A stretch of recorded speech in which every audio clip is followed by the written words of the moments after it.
안녕하세요, 여러분. 채널에 다시 오신 걸 환영합니다. 오늘은 글로벌 정치에서 큰 화제가 되고 있는 주제를 다뤄볼 건데요. 바로 캐나다의 국방비 지출과 네이토에서의 역할입니다. 끝까지 함께 해주세요. 놓치면 안 될 대화가 기다리고 있으니까요. 자, 3원을 정리해 볼게요. 네이토는 GDP의 5%를 국방비로 지출하겠다는 새로운 목표를 세웠습니다. 이전 목표였던 2%에서 크게 뛰어오른 수치인데요. 캐나다를 포함한 많은 국가들이 이 목표를 꾸준히 달성하지 못해왔죠. 그런데 왜 이게 중요할까요? 그리고 캐나다에게 어떤 의미가 있을까요? 지금부터 자세히 알아봅시다.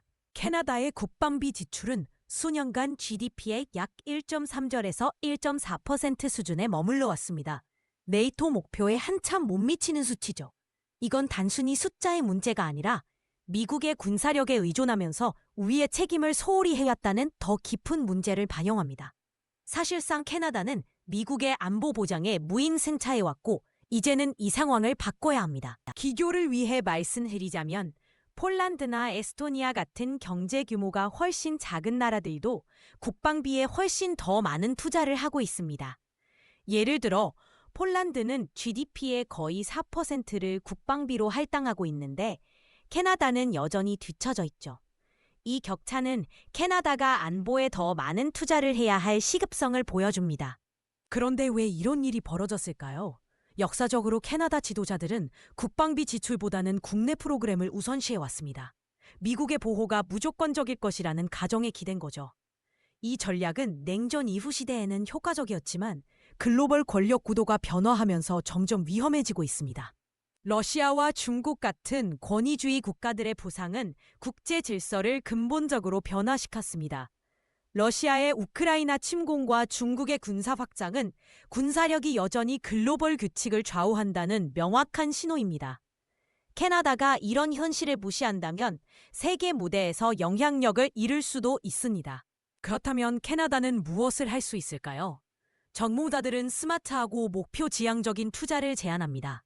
예를 들어 북극 방어를 우선시해야 합니다. 이 지역은 전략적으로 매우 중요한 곳이기 때문이죠. 이를 위해 핵추진 잠수함을 도입하거나 레이더 시스템을 업그레이드하고 쇄빙선 함대를 확장해 러시아의 능력에 맞설 필요가 있습니다. 또 다른 중요한 분야는 북극 작전에 적합한 F-35 전투기를 도입하고 북부 지역 인프라를 구축하는 등 공군을 현대화하는 것입니다. 이러한 노력은 캐나다의 방어력을 강화할 뿐만 아니라 네이토의 집단 안보 목표와도 부합합니다. 이제 효율성에 대해 이야기해볼까요?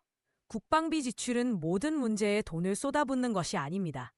비교 우위를 활용하고 동맹국들과 협력하는 것이 중요합니다. 예를 들어 폴란드가 한국에서 전차와 자주포를 신속히 도입한 사례는 스마트한 조달이 얼마나 빠르게 성과를 낼 수 있는지 보여줍니다.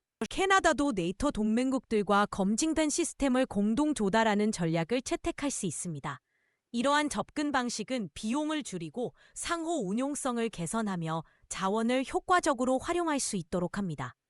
핀란드의 F-35 구매와 강력한 예비군 프로그램은 또 다른 참고할 만한 모델입니다. 하지만 이건 단순히 장비의 문제가 아닙니다. 국방비 지출은 메시지를 전달하기도 합니다. 러시아와 중국 같은 권위주의 정권은 서구 민주주의 국가들을 약하고 분열되어 있다고 봅니다. GDP의 5% 목표를 달성하는 것은 이러한 서사를 반박하고 민주주의 국가들이 위협에 직면했을 때 단결할 수 있음을 보여줍니다. 결국 캐나다는 선택의 기로에 서 있습니다. 국방에 진지하게 투자할 것인가? 아니면 글로벌 규칙 형성에서 영향력을 잃을 위험을 감수할 것인가? 무인 승차의 시대는 끝났으며 그 대가는 그 어느 때보다 큽니다. 미국이 주도하는 질서 속에서 엄청난 혜택을 받아온 나라로서 앞으로 나아가야 할 길은 분명해 보입니다. 여러분은 어떻게 생각하시나요? 캐나다는 네이토의 목표를 달성하기 위해 국방비 지출을 늘려야 할까요? 아래 댓글로 의견을 들려주세요. 글로벌 이슈에 대한 더 많은 인사이트를 원하신다면 좋아요, 공유, 구독도 잊지 마세요. 시청해주셔서 감사합니다. 다음 영상에서 만나요.